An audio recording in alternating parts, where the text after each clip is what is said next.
Hello po! Good evening po muli sa lahat. Ako po si Bae Bukang Liwayway, Chieftain Administrator ng Limuntado Dumagat of NCR and Rizal. Ngayong gabi po ay praise the Lord and glory to God. Napakabuti po talaga ng Panginoon po sa amin. Sa lahat po ng aming mga transaksyon, ang Panginoon po nasusustain po sa amin lakas, good health po at pag-provide po financially sa lahat po namin mga needs. So, sa buong araw po na transaction namin, ay nakauwi po kami ng safe and sound at saka po naramdam po namin ang grace po ng Panginoon ay sufficient po sa bawat isa. So, ang tatalakayin po natin ngayon ay atungkol po ito sa akin po mga katribuhan sa lugar po ng Angono, Rizal.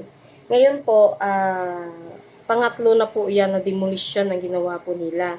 Yung una po na demolition ay dinismiss po kami ng RTC kasi tama naman po ang kanilang sagot na ang dapat natutulong po sa amin na sa batas po na ang NCIP po ng national. So dadalhin ko pa po doon sa kanila para po hingin ang kanilang tulong. At the same time, pangalawa po nilang dinimolish ulit yung katabi po. Hindi ko po yun na alintana dahil sa sobra din po daming inaasikaso. At inasikaso ko din po yung mga estudyante na hindi po tinanggap ng school dahil daw po ay punong-puno na po sila. So, inayos ko po muna yun para ang mga estudyante po ay makapag-aral. So, ngayon po ay talakayin po natin yung dinimolish po doon sa aming lugar. So, ang akin pong mga katribuhan ay syempre na ano na naman sila na ba dinimolish na naman kami ba, pinatawag na naman kami sa barangay, sa kapitan kasi sila daw pong may-ari, bla bla bla. So, ang aking pong katribuhan is almost 10 years, 15 years, 20 years na po sila nandyan. At the same time po, ang area po na yan, ng Angono, Rizal, is dati po yan na tambakan ng kung ano, wala nga pong ano yan eh, pero nung natirhan po ng aking mga angkanan, aking katribuhan, ay naging maayos po yung area na iyan. Ngayon, na maayos na ang area, basta na lang po may aangkin. At ang aking katribuhan ay basta na lang po nilang palalayasin. So, hindi talaga nila alam ang batas. Paano po natin nalaman? Kasi, ang nagpatawag po sa kanila sa barangay na nagsasabi sila po yung owner ay nagbigay po ng demand letter po sa aking mga katribuhan na at may kasama pong number nung kanilang legal o kanilang lawyer na sinasabi. So, tinawagan ko po agad yung lawyer. Ito pong aming pinag-usapan. Hello po. Sino po ito? About po ito sa sa highway to, sa medyo nabubulol pa ako kasi iba kasi yung inaayos ko eh. Magperla, saan ba ito? Naka-name? Yan po ang nag-declare na owner. Pwede ko ba makausap si itong nagdala ng sulat na si Attorney Roger Quarisma daw? Yun po ang lawyer Ako po yung nila. Chieftain Administrator po. Ako ng Limuntado Dumagat Tribe. Kasi may nag-forward kasi sa akin ng mga katribuhan ko dyan sa Napocorto ng Mahabang Parang. About po sa ginagawa po ni Madam Perla San. Tama po ba? Yes, ano po ang concern nyo? It's about po dun sa letter na pinadala nyo. Para po saan po ito? Titulado po kasi yung lupa. Titulado po? Malayo po siya sa Remontado. Alam ko po yung tribal land ng Remontado, no? Yes, okay. Mabuti at alam niyo po, sir. At masaya akong nalaman niyo. May client rin ako from Quezon and I know yung area ng buong Dumagat, Remontado. In fact, yung property niya, nasa loob ng subdivision po yan. No? Sa loob ng subdivision? Okay, sir. Hindi naman po ako makikipag-away po sa inyo. Pero gusto ko lang makita po, ma-verify yung inyo pong dokumento. Pero kung gusto nyo po, makita din ang documents namin as a tribe, pwede naman po iakyat nyo po sa korte. Opo, i-file naman po yun kung ayaw po nila na ayaw nilang peacefully mag-vacate kasi that property is under mortgage ng China Bank na binili ng kliyente ko. No? Oo, ng China Bank? Okay, sir. Kung may-ari niyan, bangko po may-ari niyan. Hindi naman, sir, kasi hindi kailangan sila mag-vacate, sir. Kasi kung sinasabi niyo po na kayo ang owner o si Ma'am Perlasan ang owner, so ipaano niya po, itawag nito? I-issue na po doon sa court. Ang court po ang magdesisyon. Sige po. And I know IPRA law, hindi po yan covered unless meron kayong IPRA ancestral domain or CAD-D. Wala pong CAD-D dyan.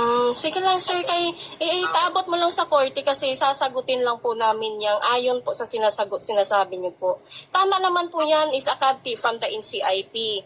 Pero sir, you must to know that all EPRA 8371, we have a right, the ICs and the IPs, not only the NCIP. Sige po. Kasi Yes po. may Certificate of Ancestral Domain title tayong sinasabi. No problem, sir. No problem po. Pakita po namin sa court po. Sino po itong kausap? Chieftain Administrator po ako ng Remontado Dumagat, Tribe of NCR and Rizal. Sige po. Yes po. Antayin ko po yung ninyo sa court. Okay, sige po. Ayaw po ba sa mga illegal occupants ng property? Ano naman natin diyan sa legal? Kasi sa legality naman kami nagpa-process eh. Sige po, no problem with that. Okay po, ma'am. Okay, sir. Thank you po. Attorney Quarisma. Actually, sasagutin ko po yon ang sabi niya pong Kati. Okay naman po yung Kati as in kasi ayan naman ay nire-recognize po yan kasi that came from the NCIP. So, pero kami po ng mga katribuhan po ng mga ICs and IPs, meron po kaming karapatan. As a native title po, ay pwede po kaming kumuha ng CAD-D, pwede rin pong hindi. So, dito po yun ayon sa Section 11 po ng IPRA 8371. Ang sinasabi po dito, recognition of ancestral domain rights. The rights of ICCs, IPs to their ancestral domains by virtue of native title shall be recognized and respected.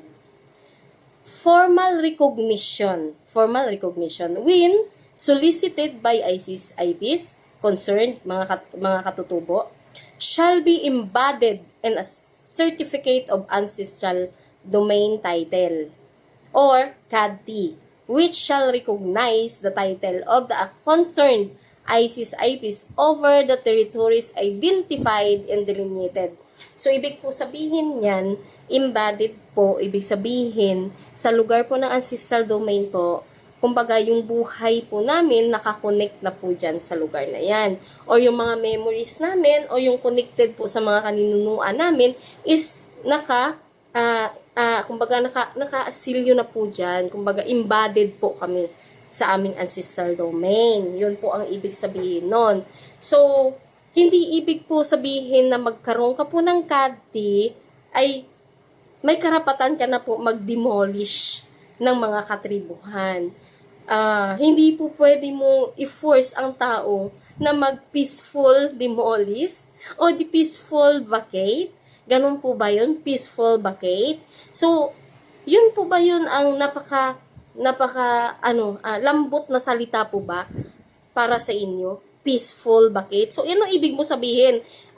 Kumbaga, inaano nyo po ba kami na magkakaroon po ba ng kaguluhan?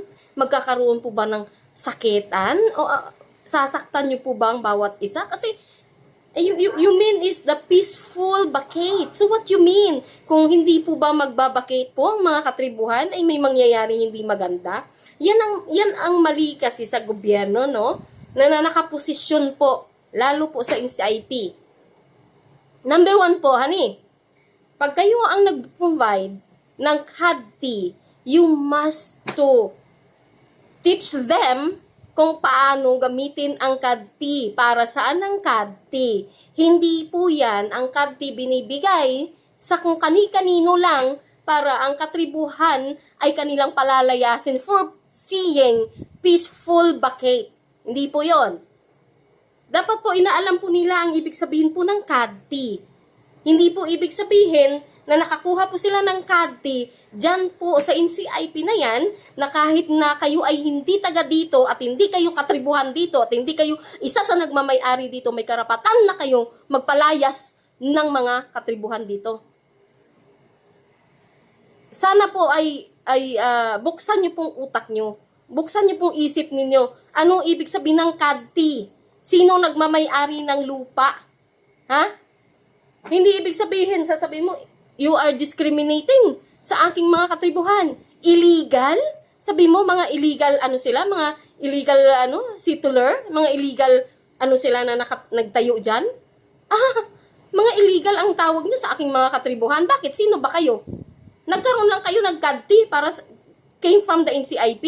Parang akala nyo kung sino na kayo na nagmamay-ari na para bang kaya ninyo bilhin at paalisin kung sino-sino man? At kayo po mga taga-NCIP, please lang po ha, pag kayo po ang nag-release ng CADT po, dapat po sabihin ninyo dito po sa binibigyan ninyo ng CADT kung para saan ang CADT, kanino para gawin iyan, at yung against dyan. Hindi po basta sila, basta na lang po magpalayas ng aking katribuhan at sasabihin po nila that is a part ng kanilang subdivision. Ang subdivision po nila na yan is illegal intrusion po yan dyan. Bakit sila nandyan? Sino nagbigay ng consent sa kanila para magpatayo po sila dyan ng subdivision?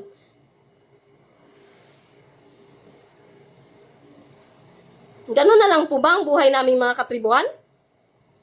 Ganun na lang po ba? Kayo po ba ang Kayo po ba ang batas po na nakaposisyon? Katulad nito pong ginawa ni Edelito Sumangil. Sinabi niya po sa akin, revoke and canceled. Ang galing, di ba? Ang galing. Sobrang galing niya. Natutuwa talaga ako sa kabubuhan ba na nakaposisyon dyan. Kahit i-cancela nyo lahat na meron ako, alam ko sa sarili ko kung sino ako at saan ako nanggaling at anong tribo ko. Hindi lang po kayo ang pwedeng magsabi kung sino ako. Julie Jeans mo ang tatay ko? Kung sino ako? Kahit tanggalin mong tatay ko, ang nanay ko, buong dumagat remontado yan. Ganon po ba? So ngayon, tatanggalin niyo ako dahil ako yung lumalaban sa karapatan ng aking mga kaangkanan at ng mga katribuhan. Para wala na pong sa inyo, magsisita, wala na pong magsasabi sa inyo kung ano mali nyo. Hindi porket nakaposisyon kayo, kala nyo kung sino na kayo. Hindi po yun. Sasabihin nyo, ako ganito, ako ganyan. Batas lang pong sinusunod ko. Kasi kung hindi natin sundin ang batas, para saan ang batas na to? Kung batas lang pala ng NCIP at batas lang pala ninyo na nakaposisyon ang masusunod, para saan pala ang batas naming mga tribo? Display? Ano to? Display lang ba to? O ano lang pa to sa amin? Ano pala ito? Tawag nito para sa amin. Kung hindi nyo rin pala kilalanin at hindi nyo rin pala respetuhin ito. Pag may lumalaban ng tama at pag may umaayos ng tama, kinukontra nyo, inaano nyo. Ang galing naman ninyo mga taga-NCIP. Bakit kayo nandyan? Tingnan nyo nga, bakit kayo nandyan? Para ba pahirapan kami mga katribuhan? Na pag may tama at may legal na gumagawa ay kailangan pahintuin nyo? Kung hindi nyo kayang takutin, pahintuin nyo? I-cancela nyo, i-revoke nyo? Ganun po ba yon ang batas ng NCIP? Kayo po ba ang masusunod dito at hindi ang batas? Ngayon po, ang memo po dito sa complaint ko dito sa kay Sumangil para sa expulsion and removal sa kanya is about only the COC. Hindi po about sa COC. Discriminating na po ang ginawa niya sa COC, hindi lang po yun. Ano po ba yung sinagot niya sa DNR? Pagbalik niya ng mga dokumento sa amin, instead na sagutin niya ito, ibinalik niya, instead na turuan kami, ibinalik niya. At sasabihin, hindi ka namin nire-recognize, hindi namin nire-recognize ang buong organization mo. Ayun po bang batas nyo? Ang masusunod, hindi po bang batas ng IPRA 8371? Eh kung hindi pala ito i-revoke nyo, ito i-cancela nyo. Ipakansela nyo ang IPRA 8371. Para wala na lahat.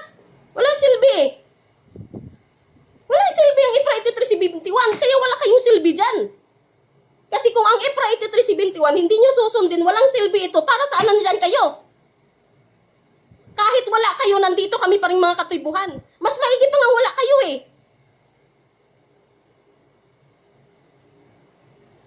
Nandiyan kayo sa posisyon para sundin ang batas. Hindi para sundin lang kayo. Kayo ang sundin ng batas namin. Kayo ang sundin ng batas ng lahat. Marunong naman kayo sumunod ba? Kung sino yung lumalaban ng tama, kinukontra nyo. Instead na sundin ninyo ang section 2 at saka 29 na nandiyan kayo sa posisyon na yan para respetuhin, tulungan kami at i-recognize kami. Pero anong ginagawa nyo? Binibigyan nyo kung sino-sino ng kadte para lang palayasin kami. Katulad nito na angkanan ko dito sa Taytay. Nasaan ngayon ang angkanan ko? Nasa ilalim ng tulay nakatira. Ano ang sinabi? Diyan sa kalupaan ng aking mga ninuno. Kasi mga mayayaman ang may pera dyan eh. May pera kasi mga mayayaman yan dyan, kaya wala tayong magagawa dyan. Talo tayo dyan. Mga mayayaman yan eh, mga malaking tao yan eh. Paano pag ginanon tayo, di wala tayo. Talo tayo dyan. So, ibig sabihin, pag may pera at mayaman, silang may karapatan. Tapos kami, ang kanan ko, wala. So, para saan pa ng batas? At para saan na nakaupo kayo dyan? Kung hindi nyo kaya palang panindigan ang karapatan naming mga katribuhan. Nandiyan kayo para proteksyonan kami mga katribuhan eh. Para mag-assist kayo sa amin. Eh, hindi nyo naman pala ginagawa sa amin yan eh. Para saan nandiyan kayo? At para saan ang batas na to? Ginagawa nyo naman kaming bubo eh. Hanggang kailan mo kaming gawing bubo, tanga?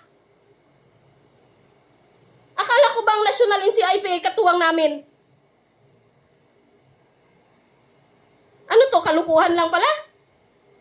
Maganda ang salita, maganda ang trato, maganda ang ano? Para ano pala, paikutin lang kami? Ups and down? I-request natin to, natanggalin ang IPRA 8371. Walang silbi sa amin yan eh. Kasi wala kayong silbi sa amin. Hindi ninyo binibigyan ito ng importansya. At hindi niyo nire-respeto at kinikilala. So para nasaan kayo? Para saan na nandiyan kayo? Sino ang pinoproteksyonan niyo? Mamayayaman na tao? Sino pinoproteksyonan ninyo? Ang may pera? Ang nakaposisyon? Ang mga malalaking taong nakaposisyon? Tapos kami mga katribo na walang-wala, kami ang gagamitin ninyo, lilinlangin niyo? Grabe naman kayo ba? Kailan kaya yan ipuin ng Panginoon ang puso nyo? Para mabuksan ang utak ninyo ng totoo at tama dito ayon sa batas na to. Nakaposisyon kayo, wala kayong alam sa batas? Nakaposisyon kayo para saan pala dyan? Kasi ni-refer kayo ni ganito, ni-refer kayo ni ganyan. Kasi nilagay kayo ni ganyan kahit wala kayong alam sa batas. Basta ni-refer lang kayo ni ganyan. Yan ang problema standard ng Pilipinas eh. Refer. Kasi tao ko yan. Proteksyonan ako ng tao ko niyan. Kahit mali ako, proteksyonan ako niyan. Kahit tao ko yan. Pag hindi niya ako proteksyonan yan, tatanggalin ko yan. Utang na loob yan. Yan ang utang na loob. Kaya kahit mali, proteksyonan ng bawat isa. Sinong kawawa? Kami mga tribo. Eh anong labas pala ng batas na to, di bubo? Parang tanga pa lang batas na to. Nandito pang batas na to para maging gawing bubo, tanga pa lang katribuhan dito. Kayo ang batas eh. Kayo masusunod eh. Eh di tanggalin ang batas. Kayong sundin. Nang wala kaming asahan na meron kami. Wala kaming asahan na may batas na para sa amin. Tanggalin na yan para wala kaming maasahan. Para maging robot kami sa inyo na nakaposisyon dyan. Kakapal na mga mukha nyo. Nakaposisyon kayo para sa amin eh. Para sa batas na to eh.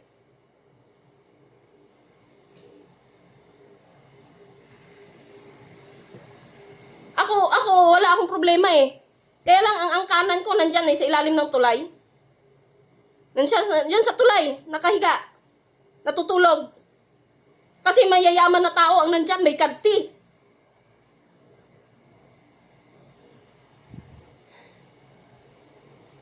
Kung hindi man sa ilalim ng tulay nakatulog at nakahiga, peaceful ba kahit? Yun po ba? Ang dapat gawin ninyo sa amin? Buisit kayo mga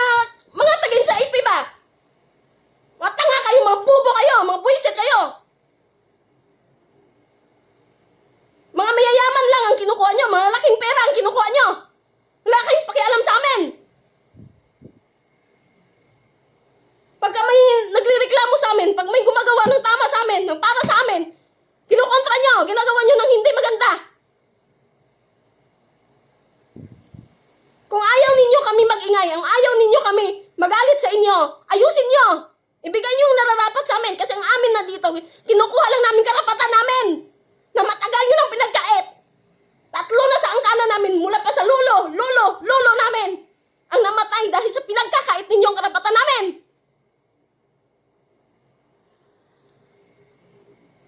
Nakakaluka kayo ba?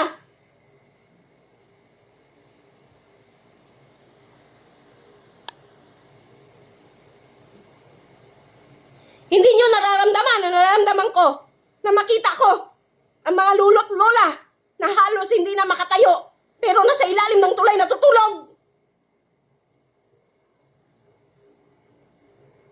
Tapos ngayon nakatira yung mga katribuhan ko ng maayos. Hindi nang gugulo sa inyo, walang pakialam sa inyo, namumuhay ng maayos. I-peaceful bakit? Dahil sa kante.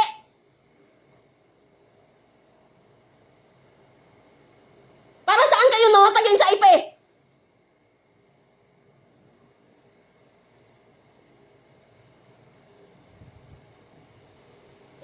Years nang papapahirap nyo sa amin. Wala kayong tinulong para sa amin. At wala kayong nagawang matino at maganda para sa amin. Walang silbi ang batas na to na inaasahan namin at nilalaban namin para sa amin. Pero wala kayong kinikilala at hindi nyo nire-respeto ang batas para sa amin. Pasko, bagdos, kinakansel at nire-revoke nyo kami. Ginagawa ninyo nang hindi maganda kami. Tinatakot yung pamilya namin. Kaluka kayo ba? President Bongbong Marcos, by Sara Duterte, alam ko po na marami kayong problema, pero dinggin nyo naman kami. Abutin man sana sa inyo, maabot man sana sa inyo ang aming hinaing at aming daing. Dito po sa mga NCIP na to na walang pakialam sa amin.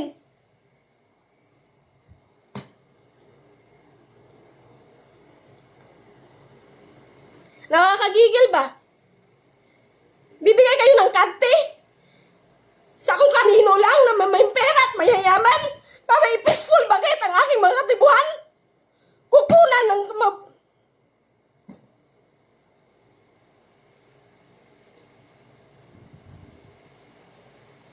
Ngayon mga estudyante ng tribo hindi tinanggap sa school kasi puno na daw.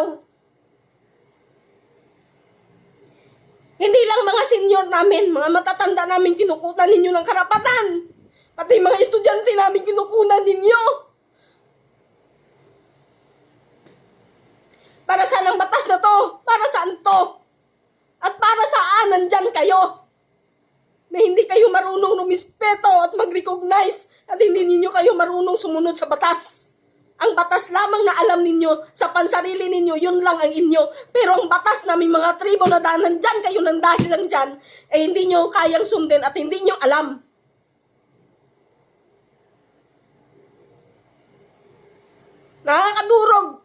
Nakakadurog na nandyan kayo, walang alam sa batas. Yun lang po. Salamat po sa inyo. Kaya sana po ako po ay inihiling ko po kay Lord Jesus na umabot ang aming hinaing at ito pong aming pagtitiis hanggang ngayon sa ginagawa po ng NCIP sa amin. Kay President Bongbong Marcos at kay Bay Sara Duterte po. Na sana po kami ay madinig at sana po kami naman ay hindi naman kami maging invisible sa lahat po ng aming transaction at layunin namin na kami man po ay maangat sa buhay at kami man po ay mapansin din. Salamat po sa lahat and God bless po.